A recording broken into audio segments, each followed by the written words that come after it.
ओम शांति। ओम शांति। आज की तारीख है 4 जून 2026। साकार महावाक्य। बाबा कहते, मीठे बच्चे, तुम पारलौकिक बाप को यथार्थ रीति जानते हो। तुम पारलौकिक बाप को यथार्थ रीति जानते हो, इसलिए तुम्हें ही सच्चे प्रीत बुद्धि व आस्तिक कहेंगे। इसीलिए तुम्हें ही सच्चे प्रीत बुद्धि व आस्तिक कहेंगे। बाबा कहते, मीठे बच्चे, तुम पारलौकिक बाप को यथार्थ रीति जानते हो, इसीलिए तुम्हें ही सच्चे प्रीत बुद्धि व आस्तिक कहेंगे। समझा? आज का प्रश्न, बाप के किस कर्तव्य से सिद्ध होता है कि वह भक्तों का रक्षक है? बाप के किस कर्तव्य से सिद्ध होता है कि वह भक्तों का रक्षक है?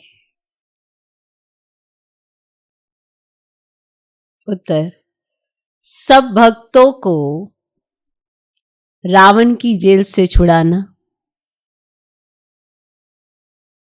सब भक्तों को रावण की जेल से छुड़ाना, इनसॉल्वेंट से सॉल्वेंट बनाना, इनसॉल्वेंट से सॉल्वेंट बनाना, यह एक बाप का ही कर्तव्य है। यह एक बाप का ही कर्तव्य है। जो पुराने भक्त हैं, उन्हें ब्राह्मण बनाकर देवता बना देना। जो पुराने भक्त हैं, उन्हें ब्राह्मण बनाकर देवता बना देना, यही उनकी रक्षा है। यही उनकी रक्षा है। भक्तों का रक्षक आया है अपने सभी भक्तों को मुक्ति, जीवन मुक्ति देने। भक्तों का रक्षक आया है अपने सभी भक्तों को मुक्ति, जीवन मुक्ति देने। बाप के किस कर्तव्य से सिद्ध होता है कि वह भक्तों का रक्षक है? उत्तर, सब भक्तों को रावण की जेल से छुड़ाना, इनसॉल्वेंट से सॉल्वेंट बनाना, ये एक बाप का ही कर्तव्य है। जो पुराने भक्त हैं, उन्हें ब्राह्मण बनाकर देवता बना देना, यही उनकी रक्षा है। भक्तों का रक्षक आया है अपने सभी भक्तों को मुक्ति, जीवन मुक्ति देने। आज का गीत है, भोलेनाथ से निराला और कोई नहीं। ओम शांति। ये किसकी महिमा सुनी बच्चों ने? गाया जाता है ऊंचते ऊंच भगवान, और भगवान को ही बाप कहा जाता है। वही सारी रचना का रचयिता है। जैसे लौकिक बाप भी रचयिता है अपनी रचना का।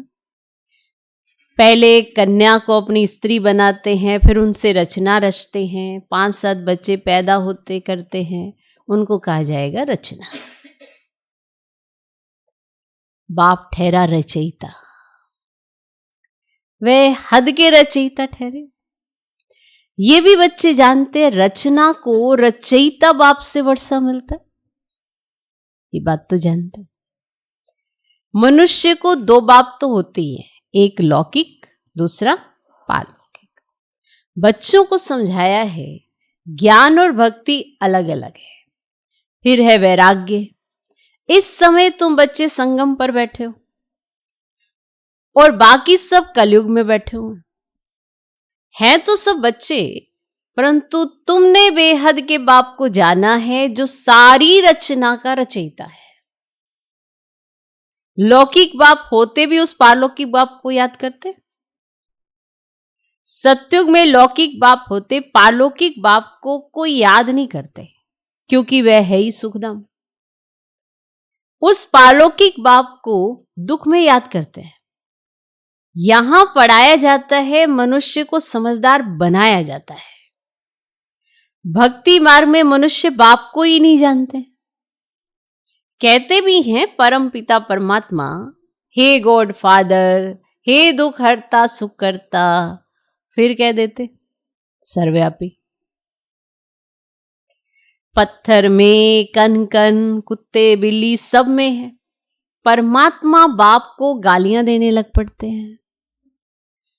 तुम बाप के बने हो तो तुम हो गए आस्तिक। तुम्हारी बाप के साथ प्रीत बुद्धि है, बाकी सबकी बाप के साथ विपरीत बुद्धि है। अब तुम जानते हो महाभारी लड़ाई भी सामने खड़ी है। पुरानी दुनिया के विनाश अर्थ हर 5000 वर्ष के बाद कलयुगी पतित दुनिया पूरी हो, फिर सत्युगी पावन दुनिया स्थापन होती है बाप द्वारा।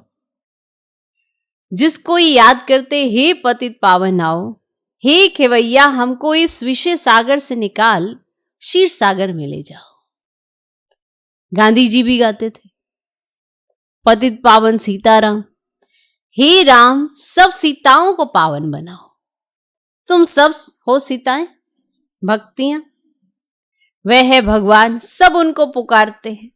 वे तुमको पति से पावन बना रहे हैं, तुमको कहां भी धक्के नहीं खिलाते हैं। ऐसे नहीं कहते तीर्थों पर जाओ, कुंभ के मेले पर जाओ, नहीं, ये नदियां तो कोई पतित पावनी नहीं है। पतित पावन एक ज्ञान का सागर बाप है। सागर व नदियों को कोई याद नहीं करते हैं, पुकारते हैं बाप को, हे पतित पावन बाबा हमको पावन बनाओ। नदियों को तो याद नहीं किया जाता, समझा? याद तो परम पिता परमात्मा जो पतित पावन है उसको ही किया जाता है और उसी को बुलाया जाता है। नदियों को तो बुलाया नहीं जाता।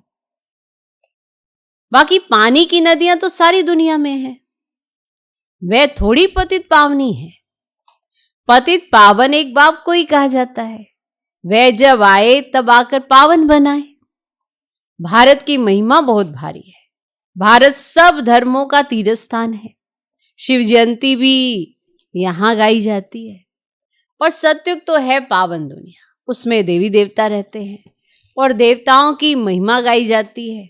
सर्वगुण संपन्न, 16 कला संपूर्ण, संपूर्ण निर्विकारी, मर्यादा पुरुषोत्तम। और चंद्रवंशियों को 14 कला कहेंगे। फिर सीढ़ी नीचे उतरते हैं तो बाप आकर सेकंड में सीढ़ी पर चढ़ाए शांति धाम सुखधाम में ले जाते। ते समय आप सीढ़ी नीचे उतरे तो बाबा आए, उन्होंने सेकंड में आपको सीढ़ी पर चढ़ाया और तुम्हें शांति धाम सुखधाम में ले जाते। फिर 84 का चक्कर लगाए, सीढ़ी उतरते हैं। 84 जन्म कोई ने तो जरूर लिए होंगे। मुख्य है सर्व शास्त्रमयी शिरोमणि गीता। अब श्रीमद् भगवत माना भगवान की गाई हुई, परंतु भगवान किसको कहा जाता है ये पतित मनुष्य नहीं जानते। पतित पावन सर्व का सदगति दाता एक निराकार शिव ही है, परंतु वे कब आया ये कोई नहीं जानते। बाप आप ही आकर अपना परिचय देते हैं, आप ही आकर अपना परिचय देते हैं। अब देखो, ये बच्चे और बच्चियां दोनों बाबा कहते हैं। गाया भी जाते तो मात पिता हम बालक तेरे। तो तुम्हारे इस राजयोग सीखने से ना सुख घनेरे मिलते हैं। तुम यहां आते ही हो वेद के बाप से स्वर्ग के 21 जन्मों का वर्षा पाने। अब शिव जयंती भी भारत में ही मनाते हैं, रावण भी भारत में ही दिखाते हैं, परंतु अर्थ कुछ भी नहीं जानते। शिव हमारा बेहद का बाप है ये एक भी नहीं जानते, सिर्फ शिव की पूजा करते रहते हैं। जब सारा झाड़ तमो प्रधान हो जाता है तब बाप आते हैं। नई दुनिया में भारत स्वर्ग था, भारत में ही सतयुग था और भारत में ही अब कलयुग है। बाप समझाते हैं पहले पहले तुम स्वर्ग के मालिक थे, अब तुम 84 जन्म भोग नरकवासी बने हो। अब मैं तुमको राजयोग सिखलाई, मनुष्य से देवता, पति से पावन बनाता हूं। भक्ति अर्थार्थ ब्रह्मा की रात, तो ज्ञान अर्थार्थ ब्रह्मा का दिन। तुम ब्रह्मा कुमार कुमारियां दिन में जाते हो। इस पुरानी दुनिया को अब आग लगनी है, तो बरोबर महाभारत लड़ाई है, तो बरोबर इस महाभारत लड़ाई के बाद ही भारत स्वर्ग बन जाता है। अनेक धर्म विनाश हो, एक धर्म की स्थापना होती है। तुम बच्चे बाबा के मददगार बन आदि सनातन देवी देवता धर्म की स्थापना कर रहे हो। तुम स्वर्ग के मालिक बनने लायक बन जाएंगे तो फिर विनाश शुरू हो जाएगा। यह है शिव बाबा का ज्ञान यज्ञ। फिर शिव को हो व रुद्र को हो, कृष्ण ज्ञान यज्ञ कभी नहीं कहा जाता। सत्युग त्रेता में यज्ञ होता ही नहीं। यज्ञ तब रचा जाता है जब उपद्रव होते हैं, अनाज नहीं होगा व लड़ाई लगेगी तो यज्ञ रचेंगे शांति के लिए। तुम बच्चे जानते हो विनाश होने बिगर तो भारत स्वर्ग बन ही ना सके। भारत माता शिव शक्ति सेना गाई हुई है, वंदना पवित्र की ही की जाती है, तो माताओं को वंदे मातरम कहा जाता है, क्योंकि तुमने श्रीमत पर भारत को स्वर्ग बनाया है। अब बाप कहते हैं मौत तो सबके सिर पर खड़ा है, इसीलिए ये एक अंतिम जन्म पवित्र बनो। ये एक अंतिम जन्म पवित्र बनो और बाप को याद करो, तो तुम तमो प्रधान से सतो प्रधान बन जाएंगे। अभी तुम शूद्र से ब्राह्मण बन फिर देवता बनेंगे, ये कोई नई बात नहीं है। कल्प कल्प हर 5000 वर्ष के बाद ये चक्र फिरता रहता है। नरक से स्वर्ग बनता है। पति दुनिया में मनुष्य तो देखो बच्चे, जो कुछ भी कर्म करते ना वे भी कर्म ही बनता है। और बाप कहते 5000 वर्ष पहले भी तुमको कर्म अकर्म विकर्म की गति समझाई थी, 5000 वर्ष पहले भी। अब फिर से तुमको समझाता हूं, मैं परम पिता परमात्मा निराकार तुम्हारा बाप हूं। यह शरीर जिसका हमने आधार लिया है ये कोई भगवान नहीं है। मनुष्य को देवता भी नहीं कहा जाता, तो मनुष्य को भगवान कैसे कह सकते हैं? देखो बाबा सब कुछ क्लीन और क्लियर अच्छी रीति समझाता है। अब ज्ञान अगर समझ में आ गया तो हर पॉइंट अच्छी रीति बुद्धि में बैठ जाएगा। फिर कोई ये कहे कि ये भगवान है, नहीं, मनुष्य तन भगवान हो ही नहीं सकता। मनुष्य तन का आधार लेता है शिव बाबा, पर जिनका तन है वो भगवान नहीं है। तो बाप समझाते हैं तुम 84 जन्म लेते लेते सीढ़ी उतरते आए हो, ऊपर कोई जा ही नहीं सकता। सभी पतित बनने का ही रास्ता बताते हैं, खुद भी पतित बनते जाते। तब बाप कहते उनका भी उद्धार करने मुझे आना पड़ता है। जो रास्ता बताते हैं वो भी नीचे उतर रहे हैं, तो उनका भी उद्धार करने मुझे आना पड़ता है। यह है रावण राज्य। तुम अभी रावण राज्य से निकल आए हो, धीरे धीरे सबको पता पड़ेगा। ब्राह्मण बनने बिगर शिव बाबा से वर्षा ले ही नहीं सकते। बाप है ही दो, एक निराकारी बाप, एक साकारी बाप। वर्षा मिलता है एक साकारी बाप से साकारी बच्चों को, और फिर निराकारी बेहद के बाप से वर्षा मिलता है निराकारी आत्माओं को। अब तुम बच्चे जानते हो, मीठे मीठे शिव बाबा से हम 21 जन्म के लिए सुखधाम का वर्षा लेने आए हैं। विश्व के मालिक बनते हैं योग बल से, कोई हथियार आदि नहीं है। तो बाप से योग लगाए विक्रम विनाश कर विष्णुपुरी के मालिक बनते हैं। बाबा से योग लगाते, विक्रम विनाश करते हैं और विष्णुपुरी के मालिक बनते हैं। कोई हथियार है? कोई हथियार आदि नहीं है। अब अमर लोक में जाने के लिए अमर कथा सुन रहे हैं। वहां अकाले मृत्यु कभी होता नहीं।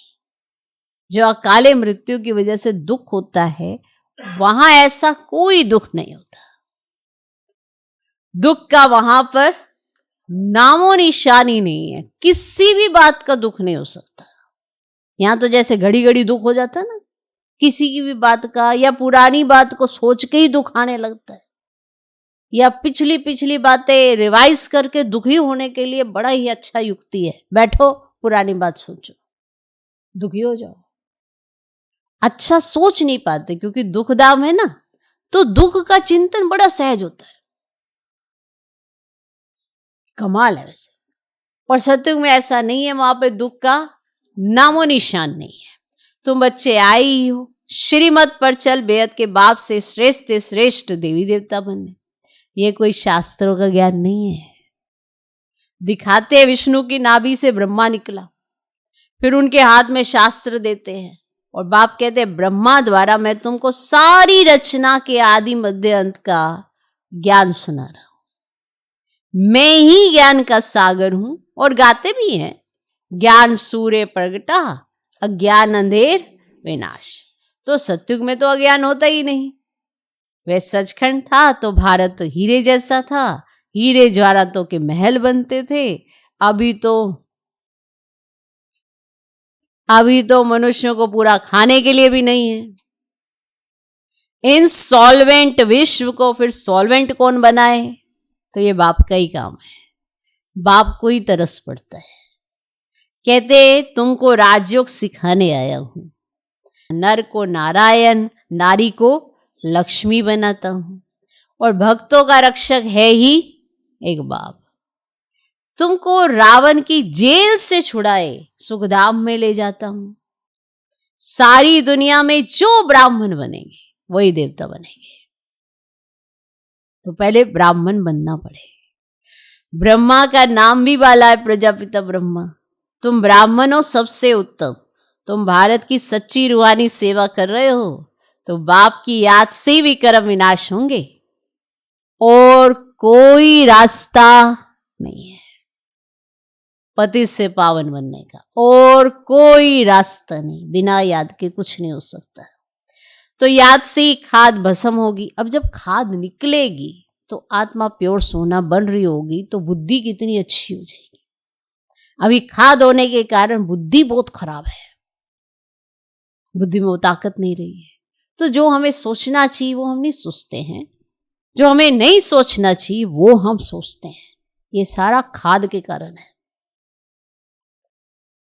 सोनार लोग जानते हैं, जो सोनार लोग होते हैं ना, कि सच्चा सोना झूठा सोना कैसे बनता है, कि सच्चे सोने को झूठा सोना कैसे बनाया जा सकता है, ये सोनार लोग जानते हैं। उसमें चांदी, तांबा, लोहा डालते हैं। तुम भी पहले सतो प्रधान थे, फिर तुम्हारे में खाद पड़ती है। सब आसुरी वृत्तियां, आसुरी दृष्टि, आसुरी दृष्टिकोण, ये सब चीजें तामसिक, ये सारी चीजों की खाद आत्मा में पड़ जाती है। तो जो सतो प्रधान, जो अच्छा सोचती थी आत्मा, आज वो अच्छा सोचने के लिए मेहनत करनी पड़ती है कि हम कुछ अच्छा सोच ले और खुद को अच्छा फील कराए। मेहनत कर लगती है। क्यों लग रही है मेहनत? खाद पड़ गई है। अब ये खाद याद से निकलेगी तो मेहनत कम लगेगी।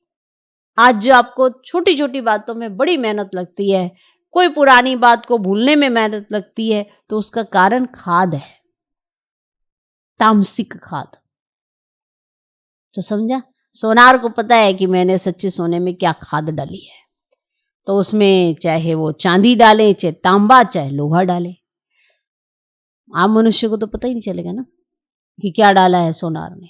तो तुम भी पहले सत्व प्रधान थे, फिर तुम्हारे में खाद पड़ती है, तमो प्रधान बन पड़ते हो। अभी फिर सत्व प्रधान बनना पड़े तब सत्युग में जा सकेंगे। और बाप कहते कोई भी देहधारी को याद नहीं करो। गृहस्थ व्यवहार में रहते एक बाप के सिवाय और कोई को याद नहीं करो तो तुम स्वर्गपुरी के मालिक बन जाएंगे। स्वर्ग अथवा विष्णुपुरी थी, अब रावणपुरी है। कौन सी पुरी? रावणपुरी। फिर विष्णुपुरी बनेगी जरूर। साधु संत आदि सबका उद्धार करने आता हूं, तब ही कहा जाता है यदा यदा ही धर्मस्य। ये भारत की ही बात है। बाप कहते मेरा असली नाम तो एक ही है, शिव। मैं शिव हूं, तुम सालिग्राम बच्चे हो। तुम आधा कल्प देह अभिमानी रहे हो, अब देही अभिमानी बनो। एक बाप को जानने से बाप द्वारा तुम सब कुछ जान जाते हो। ये पॉइंट बड़ा अच्छा लगता है। जितना बाबा को जानते हैं उतना बाबा द्वारा हम सब कुछ जान जाते हैं। तो एक ही काम करो ना, क्या? बाप को जानने का। बाकी सब कुछ जानने के लिए इतना माथा पच्ची मत करो जितना करते हैं। ये भी जानना है, वो भी जानना है, वो भी जानना है, कौन क्या कह रहा क्या नहीं कह रहा वो भी जानना है।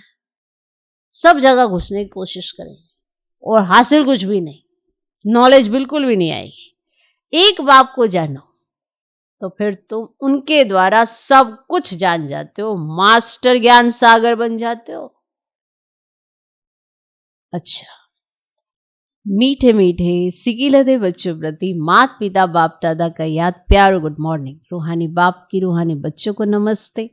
हम रूहानी बच्चों की भी रूहानी बाप को नमस्ते नमस्ते नमस्ते।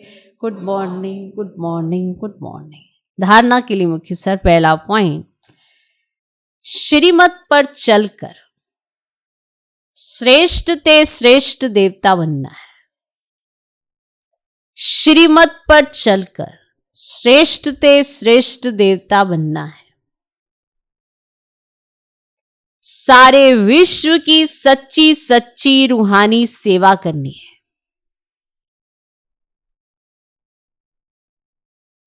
सारे विश्व की सच्ची सच्ची रूहानी सेवा करनी है।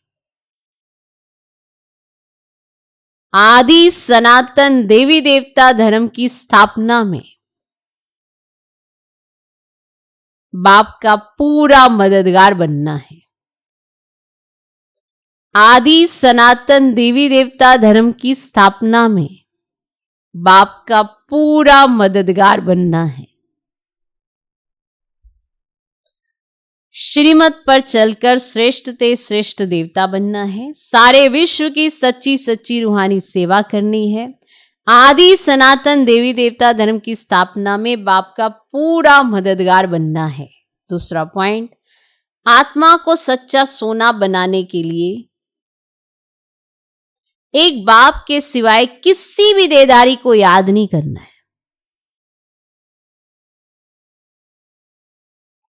आत्मा को सच्चा सोना बनाने के लिए एक बाप के सिवाय किसी भी देहधारी को याद नहीं करना है। पालौकिक बाप से सच्ची सच्ची प्रीत रखनी है। पालौकिक बाप से सच्ची सच्ची प्रीत रखनी है।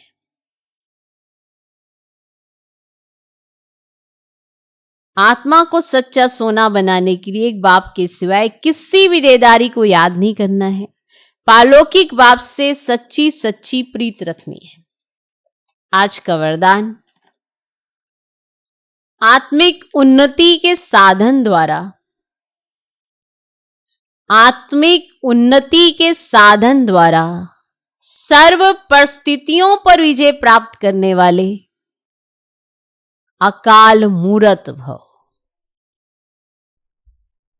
आत्मिक उन्नति के साधन द्वारा सर्व परिस्थितियों पर विजय प्राप्त करने वाले अकाल मूर्त भव। जैसे शरीर निर्वाह के लिए अनेक साधन अपनाते हो, ऐसे आत्मिक उन्नति के लिए भी साधन अपनाओ। इसके लिए सदा अकाल मूर्त स्थिति में स्थित होने का अभ्यास करो।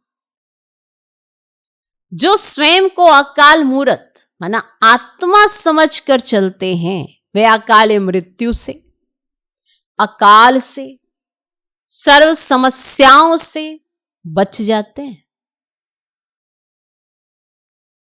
जो स्वयं को अकाल मूर्त माना आत्मा समझकर चलते हैं, वे अकाल मृत्यु से, अकाल से, सर्व समस्याओं से बच जाते हैं। मानसिक चिंताएं, मानसिक परिस्थितियों को हटाने के लिए सिर्फ अपने पुराने शरीर के भान को मिटाते जाओ। मानसिक चिंताएं, मानसिक परिस्थितियों को हटाने के लिए सिर्फ अपने पुराने शरीर के भान को मिटाते जाओ, तो ये मानसिक चिंताएं भी दूर हो जाएंगी और ये मानसिक परिस्थितियां भी दूर हो जाएंगी।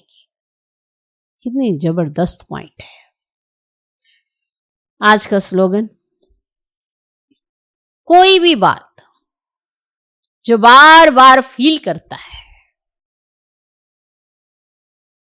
ध्यान से सुन लेना, कोई भी बात जो बार बार फील करता है, दिल शिकस्ती को गले लगा लेता है, तो बाप तो रहता नहीं है पास में, क्योंकि दिल में या तो बाप रहेगा या बातें रहेंगी। अब जिस घड़ी बाप नहीं है तो बातें ही हैं, और अगर बातें हैं तो बाप तो वैसे ही दूर हो जाता है। तो कोई भी बात जो बार बार फील करता है, वह फाइनल में फेल हो जाता है। अचानक से आप पास नहीं होने वाले हैं। रोज अगर पास होंगे तो वो फाइनल में पास होंगे, और अगर ये रोज फेल हुए जा रहे हो तो आपका संस्कार ही बन जाएगा फेल होने का। दिल आपका, सोच आपकी, बाप आपका, आपने रहना ना दिल खुश। मातेश्वरी जी के अनमोल महावाक्य है। मनुष्य साक्षात्कार में कैसे जाते हैं? ये जो साक्षात्कार में जाना होता है, तो इसकी फिलॉसफी भी बहुत महीन है। ये अंत्यवाहक शरीर से जाकर घूम आते हैं। जैसे कोई बाहर घूमने जाता है ना, तो ऐसे नहीं घूमने गया और तो मरा, अब घूमने गया और मरा, वो घूम कर फिर वापस लौट कर आएगा ना। तो ये भी आत्मा इस बॉडी से निकल अंत्यवाहक शरीर से सैर करने जाती है थोड़े समय के लिए। इनकी आत्मा उड़ता पंछी है। ये भी परमात्मा का काम है, जो उनकी रस्सी को खींच दिव्य दृष्टि से उनको साक्षात्कार कराता है।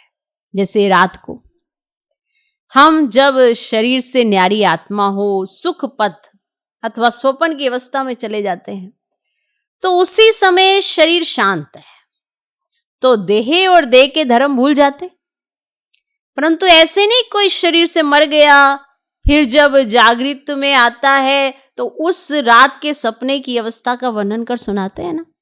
ऐसा तो नहीं कि वो मर ही गया, मरा तो नहीं ना।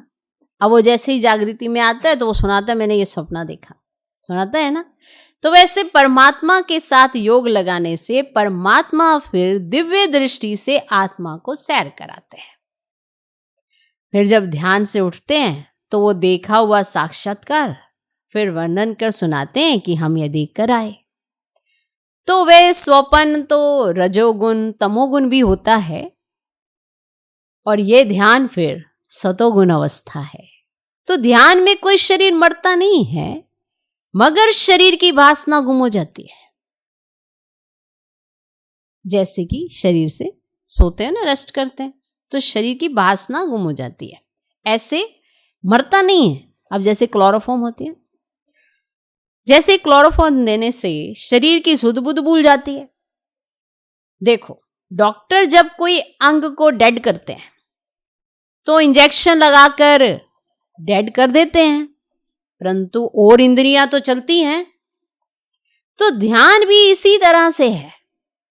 कि आत्मा कोई उड़कर सैर कर आती है, परंतु शरीर मर नहीं जाता। अब ये रस्सी खींचने की स्मृति भी परमात्मा में है, ना कि मनुष्य आत्मा में। अच्छा, ओम शांति। तो यह अव्यक्त ईश्वर है। सदा हर्षित रहने के लिए अपनी नेचर को सरल बनाओ, सहनशील बनो।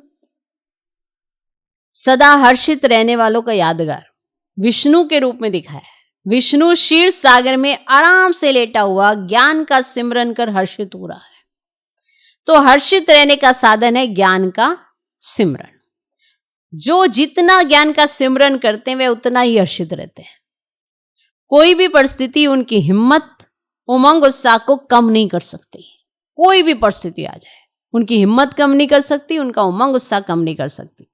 वे सहनशीलता की शक्ति से हर परिस्थिति को सहज पार कर लेते हैं। कौन सी शक्ति से? सहनशीलता की शक्ति से। ओम शांति।